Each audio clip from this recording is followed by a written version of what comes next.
আসসালামু আলাইকুম, সবাইকে স্বাগত জানাচ্ছি আমার দেশ আজকের বিশ্বে। সঙ্গে আছি নাইমুল ইসলাম। শুরুতে জানিয়ে দিব সংবাদ শিরোনাম। নিষিদ্ধ ইমরান খান ও পিটিআই। পাকিস্তানের সাবেক গোয়েন্দা প্রধানের 14 বছরের কারাদণ্ড। স্কুলে হিজাব পরা নিষিদ্ধ করতে যাচ্ছে অস্ট্রিয়া।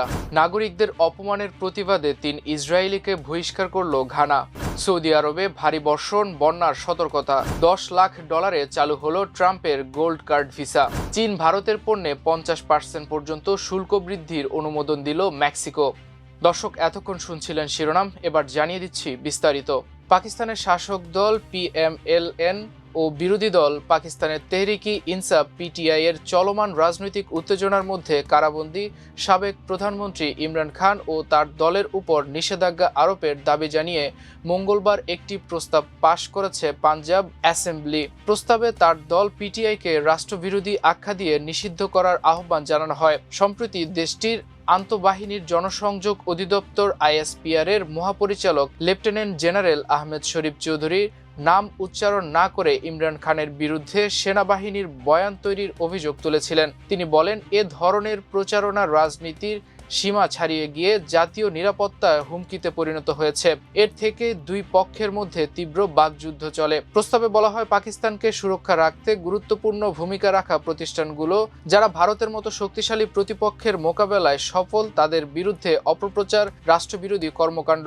এতে আরও উল্লেখ করা হয়, শত্রুর হাতিয়ার হিসেবে কাজ করা PTI ও তার প্রতিষ্ঠাতা নেতার বিরুদ্ধে নিষেধাজ্ঞা বিবেচনা করা উচিত। পাকিস্তানের রাষ্ট্রীয় গোয়েন্দা বাহিনী ইন্টার সার্ভিসেস ইন্টেলিজেন্স ISI এর সাবেক প্রধান অবসরপ্রাপ্ত লেফটেন্যান্ট জেনারেল ফয়েজ আহমেদকে 14 বছরের সশ্রম কারাদণ্ড দিয়েছে দেশটির সামরিক আদালত। বৃহস্পতিবার এক বিবৃতিতে পাকিস্তানের আন্তঃবাহিনী জনসংযোগ পরিদপ্তর ISPR একথা জানিয়েছে।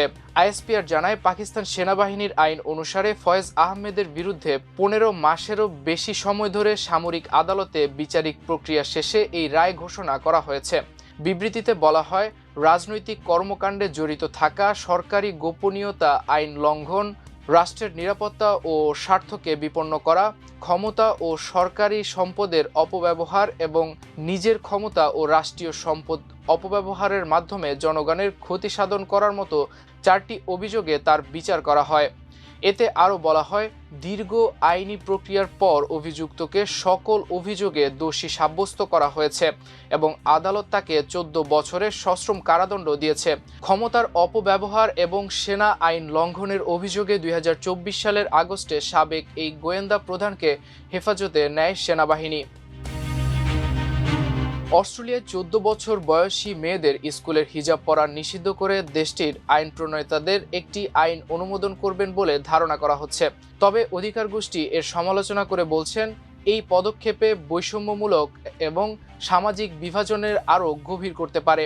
অস্ট্রিয়ায় 14 বছরের কম বয়সী মেয়েদের স্কুলে হিজাব পরা নিষিদ্ধ করে দেশটি আইন প্রণেতারা একটি আইন অনুমোদন করবেন বলে ধারণা করা হচ্ছে। তবে অধিকার গোষ্ঠী এর সমালোচনা করে বলেন, এই পদক্ষেপ বৈষম্যমূলক এবং সামাজিক বিভাজনকে আরও গভীর করতে পারে। অস্ট্রেলিয়ার রক্ষণশীল নেতৃত্বাধীন সরকার এই বছরের শুরুতে এই নিষেধাজ্ঞার প্রস্তাব করে। তাদের যুক্তি, বাড়তে থাকা অভিবাসী বিরোধী চাপের প্রেক্ষাপটে মেয়েদের নিপীড়ন থেকে রক্ষা করতে এই পদক্ষেপ নেওয়া হচ্ছে। 2019 সালের প্রাথমিক বিদ্যালয়ের হিজাব নিষিদ্ধের একটি আইন অস্ট্রেলিয়ার সাংবিধানিক আদালত অসাংবিধানিক ও বৈষম্যমূলক বলে বাতিল করা হয়েছিল।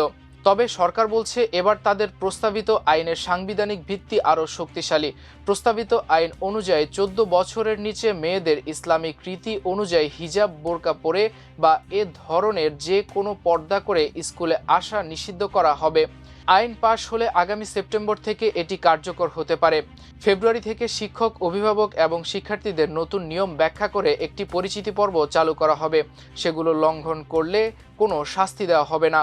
তবে বারবার এই নিয়ম অমান্য করলে অভিভাবকদের 150 থেকে 800 ইউরো পর্যন্ত জরিমানার মুখে পড়তে হবে। অ্যামনিস্টি ইন্টারন্যাশনাল অস্ট্রেলিয়ার প্রস্তাবিত আইনকে মুসলিম মেয়েদের বিরুদ্ধে প্রকাশ্য বৈষম্য হিসেবে আখ্যা দিয়ে বলেছে, এটি ইসলাম বিরোধী বর্ণবাদের প্রকাশ। ঘানা প্রতিশোধমূলক পদক্ষেপ হিসেবে ইসরায়েলের ৩ নাগরিককে দেশে ফেরত পাঠিয়েছে। এর আগে তেল আবিবের বেন গুরিয়ন বিমানবন্দরে ৩ জন ঘানার ভ্রমণকারীকে কোনো যুক্তিসঙ্গত কারণ ছাড়াই আটক ও নির্বাসিত করা হয়। এছাড়াও ভ্রমণকারীদের সঙ্গে অপমানজনক আচরণ করা হয়েছে বলে অভিযোগ উঠেছে। যুক্তরাজ্যভিত্তিক সংবাদ মাধ্যম মিডল ইস্ট মনিটর এক প্রতিবেদনে এ তথ্য জানিয়েছে। ঘানার পররাষ্ট্র মন্ত্রণালয় জানায়, ইসরায়েলের এমন আচরণ ঘানার নাগরিকদের মানবিক মর্যাদা ক্ষুণ্ণ করেছে এবং এরই প্রতিক্রিয়ায় এমন সিদ্ধান্ত নেওয়া হয়েছে। বুধবার এক বিবৃতিতে মন্ত্রণালয় জানায়, ইসরায়েলের রাষ্ট্রদূত ঘানার রাজধানী আক্রায় অনুপস্থিত থাকায় ইসরায়েলি দূতাবাসে চার্জ ডি অ্যাফেয়ার্সকে ডেকে আনুষ্ঠানিক প্রতিবাদ জানানো হয়েছে। ঘানা জোর দিয়ে বলছে, তারা তাদের নাগরিকদের মর্যাদা রক্ষায় দৃঢ় প্রতিশ্রুতিবদ্ধ এবং প্রত্যাশা করে যে বন্ধুত্বপূর্ণ দেশগুলো তাদের নাগরিকদের প্রতি সম্মান বজায় রাখবে।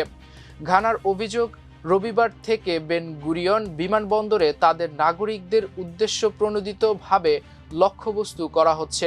একটি আন্তর্জাতিক সাইবার নিরাপত্তা সম্মেলনে অংশ নিতে যাওয়া ঘানার সংসদীয় প্রতিনিধি দলের ৪ সদস্য সহ ৭ জনকে আটক করা হয়। কূটনৈতিক প্রচেষ্টার মাধ্যমে এমপিদের মুক্তি নিশ্চিত হলেও বাকি ৩ জনকে শেষ পর্যন্ত নির্বাসিত করে ইসরায়েল। সৌদি আরবের মক্কা, মদিনা, কাসিদ, রিয়াদ পূর্ব অঞ্চলীয় প্রদেশে এবং উত্তরাঞ্চলীয় সীমান্ত এলাকায় ব্যাপক ঝড় বৃষ্টি শুরু হয়েছে। সৌদি আরবের অধিকাংশ এলাকায় ঝড়ো হাওয়া সহ মাঝারি ও ভারী বর্ষণ শুরু হয়েছে। দেশটির জাতীয় আবহাওয়া দপ্তর এনসিএ সতর্ক করেছে, যদি শিগগিরই আবহাওয়া পরিস্থিতি উন্নতি না হয় তবে অনেক এলাকায় আকস্মিক বন্যা দেখা দিতে পারে। আমিরাত ভিত্তিক সংবাদ মাধ্যম গালফ নিউজ জানায়, মক্কা, মদিনা, কাসিম, রিয়াদ পূর্বাঞ্চলীয় প্রদেশ এবং উত্তরাঞ্চলীয় সীমান্ত এলাকায় ব্যাপক ঝড় বৃষ্টি শুরু হয়েছে। এছাড়া হাইল, তাবুক, আল সৌফ এবং দক্ষিণ পশ্চিম অঞ্চলে মৃদু থেকে মাঝারি বর্ষণ দেখা যাচ্ছে। অনেক অঞ্চলে মাঝারি বর্ষণের সঙ্গে কুয়াশাও বিরাজ করছে। মরুভূমির আবহাওয়ার দেশ সৌদিতে ঝড় বৃষ্টি বেশ বিরল, তবে গত ২-৩ বছরে দেশটিতে কয়েকবার ঝড় ও ভারী বর্ষণ হয়েছে। এনসিএম জানায়, লোহিত সাগরে সৃষ্ট গভীর নিম্নচাপের কারণে সৌদিতে এমন আবহাওয়া সৃষ্টি হয়েছে। লোহিত সাগর থেকে দেশের বিভিন্ন এলাকায় ঘন্টায় ১৮ থেকে ৪০ কিলোমিটার বেগে ঝোড়ো হাওয়া বয়ে যাচ্ছে, যা ঘন্টায় ৫০ কিলোমিটার পর্যন্ত বৃদ্ধি পেতে পারে। ঝোড়ো হাওয়া পারস্য উপসাগরেও শুরু হয়েছে। বর্তমানে সেখান থেকে সৌদির দক্ষিণাঞ্চলে ১০ থেকে ৩৫ কিলোমিটার বেগে ঝোড়ো হাওয়া প্রবাহিত হচ্ছে। এবার ধনী বিদেশিদের জন্য চালু হলো ট্রাম্পের গোল্ড কার্ড। এ ভিসা পেতে হলে অন্তত $১০ লাখ ব্যয় করতে হবে। এ প্রকল্পে ভিসা প্রক্রিয়া দ্রুত গতিতে সম্পন্ন হবে।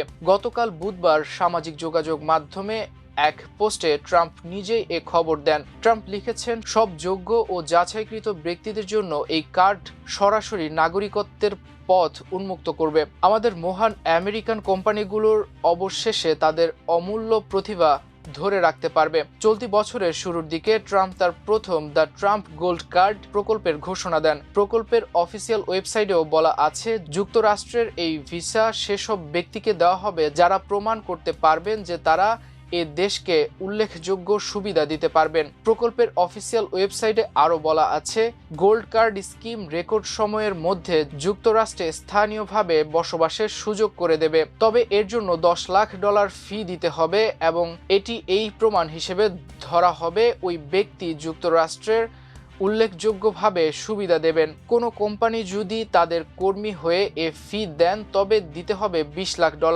সঙ্গে অতিরিক্ত ফি। এই ভিসার আরেকটি সংস্করণ শিগগিরই প্লাটিনাম কার্ড নামে আসছে, এজন্য $৫০ লাখ ফি দিতে হবে। প্রতিটি আবেদনের ক্ষেত্রে পরিস্থিতি বিবেচনায় সরকার অতিরিক্ত ফি ধার্য করবে বলেও ওই ওয়েবসাইটে বলা আছে। চীন ও ভারত সহ অন্যান্য বেশ কয়েকটি এশীয় দেশ থেকে আমদানির উপর ৫০% পর্যন্ত শুল্ক বৃদ্ধির অনুমোদন দিয়েছে মেক্সিকো। গতকাল বুধবার দেশটির সিনেট থেকে এই অনুমোদন আসে। এর লক্ষ্য ব্যবসায়ী গোষ্ঠীর বিরোধিতা সত্ত্বেও স্থানীয় শিল্পকে শক্তিশালী করা। এর আগে নিম্নকক্ষে পাশ হওয়া এই প্রস্তাবের অধীনে ২০২৬ সাল থেকে চীন, ভারত, দক্ষিণ কোরিয়া, থাইল্যান্ড এবং ইন্দোনেশিয়া সহ মেক্সিকোর সঙ্গে বাণিজ্য চুক্তি নেই।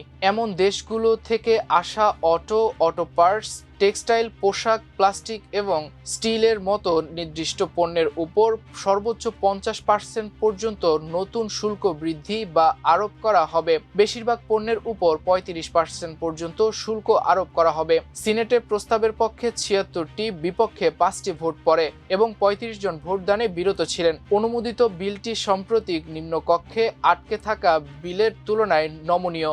এই বিলে প্রায় 1400টি বিভিন্ন পণ্যের উপর শুল্ক আরোপ করা হয়েছিল। বেশিরভাগই টেক্সটাইল, পোশাক, ইস্পাত, অটো পার্টস, প্লাস্টিক এবং পাদুকা। তবে সিনেটে মূল প্রস্তাবের তুলনায় প্রায় 2/3 উপর শুল্ক কমানো হয়েছে। দর্শক, এই ছিল আমার দেশ আজকের বিশ্বের আয়োজন। এতক্ষণ সঙ্গে থাকার জন্য অশেষ কৃতজ্ঞতা। আল্লাহ হাফেজ।